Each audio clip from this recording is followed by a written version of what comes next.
चंदगड तालुक्यातील हेरे गावात हेलिपॅड उभारण्याचा प्रस्ताव मंजूर झाला असून या प्रकल्पामुळे पर्यटन वाढेल आणि स्थानिक व्यवसायांना चालना मिळेल अशी आशा आहे।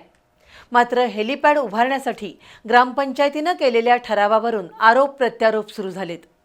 गावची गायरान जमीन ग्रामपंचायत विकत असल्याचा विरोधकांचा आरोप आहे, तर हेरे गावाच्या विकासासाठी हे हेलिपॅड उपयुक्त ठरेल, तरीही जाणीवपूर्वक बदनामी करणाऱ्यांवर फौजदारी कारवाई करू असा इशारा उपसरपंच विशाल बल्लाळ यांनी दिलाय।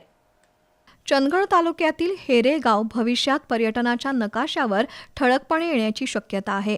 आमदार शिवाजीराव पाटील यांच्या निधीतून हेरे गावात हेलिपॅड उभारण्याचा प्रस्ताव बनवण्यात आलाय। त्यासाठी ग्रामपंचायतीनं गायरान जमीन देण्याचा ठराव केलाय। याच ठरावावरून आता चंदगड तालुक्यातील राजकीय वातावरण तापलंय।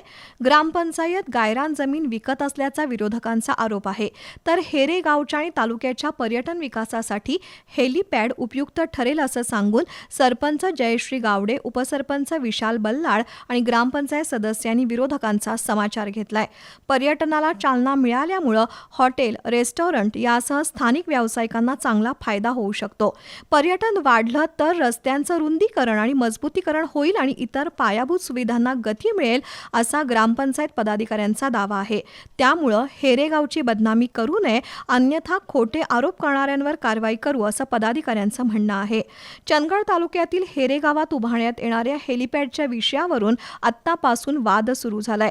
त्यामुळे कोणताही नवा प्रकल्प जाहीर झाला की त्याला विरोध करणारी मंडळी तयार होतात हे दिसून आलंय।